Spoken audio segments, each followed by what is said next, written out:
2024 group 4 exam நடந்தது. உங்கள் எல்லாருக்கும் தெரிஞ்சிருக்கும்.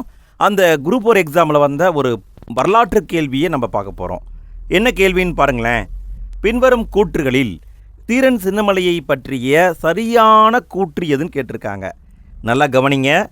எது சரியான கூற்றோ அதை கேட்டிருக்காங்க. 3 கூற்று கொடுத்துருக்காங்க பாருங்களேன். கூற்று 1, தீரன் சின்னமலை ஆங்கிலேய கிழக்கிந்திய கம்பெனியை எதிர்த்து போரிட்ட கொங்கு நாட்டு பாளையக்காரர் ஆவார். நல்லா பாருங்கள். ஆங்கிலேய கிழக்கிந்திய கம்பெனியை எதிர்த்து போரிட்ட கொங்கு நாட்டு பாளையக்காரர். கூற்று 2, இவர் பிரெஞ்சுக்காரர்களாலும் திப்புவாலும் பயிற்சி அளிக்கப்பட்ட பாளையக்காரர் ஆவார். கூற்று 3, 1800களிலிருந்து அவர் தூக்கிலிடப்பட்ட 1805 ஜூலை 31 வரை பிரெஞ்சுக்காரர்களுக்கு எதிராக போராடினார். இங்கே பாருங்கள், ஆங்கிலேயருக்கு எதிராக போராடினார் கொடுத்துருக்காங்க. இங்கே பாருங்கள், பிரெஞ்சுக்காரர்களுக்கு எதிராக போராடினார் கொடுத்துருக்காங்க. இந்த 3 கூற்றில் எது சரி அதை தான் கண்டுபிடிக்கணும். கண்டுபிடிங்க. கண்டுபிடிச்சிருப்பீங்க. விடையை பார்க்கலாமா? விடை கூற்று 1 மற்றும் 2 சரி, 3 தப்பு. ஏன்னா இவர் பிரெஞ்சுக்காரர்களுக்கு எதிராக போராடவில்லை. ஸோ இதனால் இந்த பாயிண்ட்டு தப்பு. சரி, இவரை பற்றி ஸ்கூல் புக்கில் எங்கே கொடுத்துருக்காங்க? 2 இடத்துல கொடுத்துருக்காங்க. 10ஆம் வகுப்பில் கொடுத்துருக்காங்க, 11ஆம் வகுப்பில் கொடுத்துருக்காங்க. அந்த 2 வகுப்பில் என்ன தகவல் இருக்குங்கிறத பார்த்துடலாமா? முதல்ல 10ஆம் வகுப்பில் என்ன கொடுத்துருக்காங்கன்னு பார்த்துடலாம். தீரன் சின்னமலை இவருடைய காலம் 1756 பிறந்தவர், 1805 இறந்துட்டார். இவருடைய இயற்பெயர் என்னன்னு பார்த்தீங்கன்னா தீர்த்தகிரி. இதை கேட்க வாய்ப்பு இருக்குது, பார்த்துக்கோங்க. தீரன் சின்னமலையுடைய இயற்பெயர் என்னங்க? தீர்த்தகிரி. இவர் எப்படிப்பட்ட குடும்பத்தில் வந்தவர்னா பழைய கோட்டை மன்றாடியர் அப்படிங்கிற பட்டம் பெற்ற மதிப்பு வாய்ந்த குடும்பத்தில் பிறந்தவர். இவர் 1756 பிறந்தார். இவருக்கு பல கலைகளை அவங்க குடும்பத்தார் கற்றுக் கொடுத்தாங்க. என்னென்னு பாருங்களேன். சிலம்பு, வில்வித்தை, குதிரையேற்றம், நவீன போர் முறைகள் எல்லாத்தையுமே கற்றுக்கிட்டவர். இவர் கொங்கு பகுதியில் குடும்ப பிரச்சனை, நிலப்பிரச்சனை அதுக்கெல்லாம் தீர்வு கண்டுட்டு வந்தார். கொங்கு பகுதி அப்படிங்கிறது மைசூர் சுல்தானுடைய கட்டுப்பாட்டில் இருந்தது. மைசூர் சுல்தானாக யார் இருந்தாங்க? திப்பு சுல்தான் இருந்தார். அவருடைய திவான் முகமது அலி என்பவர் இந்த கொங்கு பகுதியை கண்காணித்து வந்தார். அந்த பகுதியில் வரியை வாங்கிட்டு இருந்தார். அப்படி வரியை ஒரு டைம் வாங்கிட்டு அவர் மைசூருக்கு போயிட்டு இருக்கும்போது அப்போது அங்கு வந்த தீரன் சின்னமலை என்ன பண்ணிட்டாருன்னா அந்த பணத்தை பிடுங்கிட்டார். அந்த பணத்தை பிடுங்கிட்டு சென்னிமலைக்கும் சிவமலைக்கும் இடையே ஒரு சின்ன மலை இருக்குது, அதுதான் பணத்தை பிடுங்கிச்சு அப்படின்னு போய் மைசூருடைய திப்பு சுல்தான்கிட்ட சொல்லு அப்படின்னு அனுப்பிவிட்டுட்டார். அதனால தான் இவருக்கு தீரன் சின்னமலை அப்படிங்கிற பேர் வந்திருக்கு. இதனால் கோபம் கொண்ட திவான் முகமது அலி என்ன பண்ணியிருக்காருன்னா ஒரு பெரிய படை அனுப்பியிருக்காரு. அந்த படைக்கும் தீரன் சின்னமலைக்கும் இடையே சண்டை நடந்திருக்கு. எங்கே நடந்திருக்குன்னா நொய்யல் ஆற்றங்கரையில் நடந்திருக்கு. அந்த போரில் தீரன் சின்னமலை வெற்றி பெற்றிருக்காரு. அடுத்து ஒரு முக்கியமான பாயிண்ட் கொடுத்துருக்காங்க பாருங்கள். பிரெஞ்சுக்காரர்களால் பயிற்சி அளிக்கப்பட்டவர் தீரன் சின்னமலை.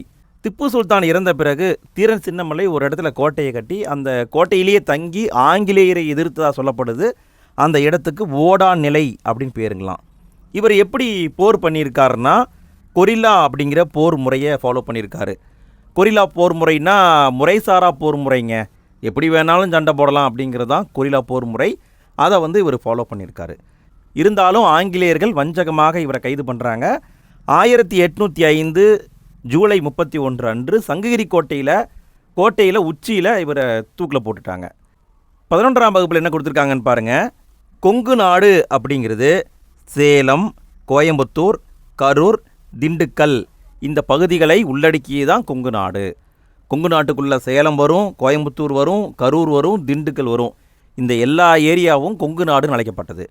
இந்த கொங்கு நாடு அப்படிங்கிறது முற்காலத்தில் மதுரை நாயக்கருடைய கட்டுப்பாட்டில் இருந்தது. பிறகு மைசூர் உடையார்கள் கட்டுப்பாட்டில் போகுது. அதுக்கு பின்னாடி மைசூர் சுல்தான்கள் இந்த ஏரியாவை கண்ட்ரோல் பண்ண ஆரம்பிக்கிறாங்க.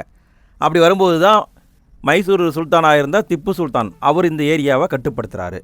தீரன் சின்னமலை ஆங்கில கிழக்கிந்திய கம்பெனியை எதிர்த்து போரிட்ட கொங்கு நாட்டு பாளையக்காரர், பிரெஞ்சுக்காரர்களாலும் திப்புவாலும் பயிற்சி அளிக்கப்பட்ட பாளையக்காரர். 1800 ஆங்கில அரசு எதிர்க்கிறதுக்காக இவர் நிறைய உதவிகளை மற்றவங்ககிட்ட கேட்குறாரு. யாருன்னு பாருங்கள். மருது பாண்டியர் அவருடைய உதவியை கேட்குறாரு.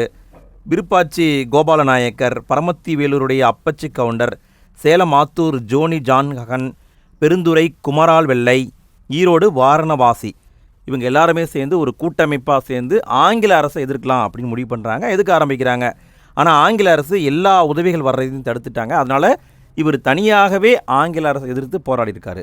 என்ன பண்ணியிருக்காருன்னா, ஆங்கில அரசுடைய கோட்டையை ஒரு நாளைக்கு முன்னாடி திட்டமிட்ட ஒரு நாளைக்கு முன்னாடியே தாக்கியிருக்காரு. அதனால் கம்பெனி படை என்ன பண்ணியிருக்காங்கன்னா, இவரை சேர்ந்த 49 பேர், இவருடைய ஃப்ரெண்ட்ஸ் 49 பேரை பிடிச்சி தூக்கில் போட்டுட்டாங்களாம். இவர் எப்படி தப்பிச்சிட்டாரு? அதுக்கு பின்னாடி 1800களிலிருந்து 1805 ஜூலை 31 வரை ஆங்கில அரசுக்கு எதிராக நிறைய போராட்டங்களை நடத்தியிருக்காரு. இவர் செஞ்ச போர்களில் முக்கியமான போர் 3 போருங்க. 1801 காவிரி கரையில் ஒரு போர் நடந்தது, 1802 ஓடா நிலையில் போர் நடந்தது, 1804 அரச்சலூரில் போர் நடந்தது. இதை நம்ம எப்படி ஞாபகம் வச்சுக்கலாம்னா, நானே ஒரு ஷார்ட்கட் உருவாக்கியிருக்கிறேன், எப்படி இருக்குன்னு பார்த்துட்டு சொல்லுங்கள். அதாவது காவிரி கரையில் ஓடணும்னு வச்சுக்கோங்களேன், 4 மணி நேரத்தில் அரச்சலூரை போய் அடைஞ்சிடலாம். இது வந்து ஷார்ட்கட்டு. இதுக்கான விளக்கத்தை சொல்கிறேன் பாருங்கள். காவிரி ஆறுங்கிறது ஒன்று தான். அப்போ காவிரி கரைங்கிறது 1801. அடுத்து ஓடாநிலை, அதாவது காவிரி கரையில் ஓடுறோம். ஓடும்போது எப்படி ஓடுவோம்? 2 காலில் ஓடுவோம். அப்போ 1802. சரிங்களா? 1801ன்னா காவிரி கரை, 1802ன்னா 2 காலில் ஓடுறோம். 1804ன்னா அப்படி ஓடணும்னா 4, இங்கே 4 வருது பார்த்தீங்களா? 1804 வருதுல. அப்போ 4 மணி நேரத்தில் அரச்சலூர் போய் அடைஞ்சிடலாம். இப்படி நம்ம ஷார்ட்கட்டாக வச்சுக்கலாம். ஓகேவா? உங்களுக்கு முடிஞ்ச அளவுக்கு ஷார்ட்கட்டை யூஸ் பண்ணிக்கோங்க. எனக்கு ஷார்ட்கட்லாம் யூஸ் பண்ண பிடிக்காதுன்னா அவாய்ட் பண்ணிடுங்க. சரிங்களா? ஓகே, அடுத்து பாருங்கள்.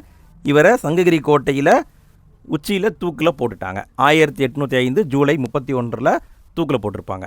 ஓகே ஃப்ரெண்ட்ஸ், அவ்வளோதான் இவரை பற்றி கொடுத்துருக்காங்க. இவரை பற்றி நாம்ளே செப்பரேட்டாக ஒரு வீடியோ போட்டிருக்கோம், நோட்ஸாக வந்து வீடியோ போட்டிருக்கோம். அந்த நோட்ஸ் வீடியோவை பார்க்கணுன்னா நம்ம மெயின் சேனல் இருக்கும். வேணும்னா நான் இந்த வீடியோக்கு கீழே டிஸ்கிரிப்ஷன்லேயும் ஃபஸ்ட்டு கமெண்ட்லேயும் லிங்க் கொடுத்துட்றேன். மறக்காமல் அந்த லிங்கை கிளிக் பண்ணி எல்லாத்தையும் பார்த்து யூஸ் பண்ணிக்கோங்க. ஓகே ஃப்ரெண்ட்ஸ், இந்த வீடியோ பிடிச்சிருந்தால் லைக் போடுங்க. வீடியோ எப்படி இருந்தது அப்படிங்கிறத கமெண்ட்டில் போட்டுடுங்க. இதே மாதிரி நிறைய வீடியோக்கள் பார்க்கணுன்னா நம்ம சேனலை மறக்காமல் சப்ஸ்கிரைப் பண்ணிக்கோங்க. அடுத்த வீடியோவில் சந்திப்போம்.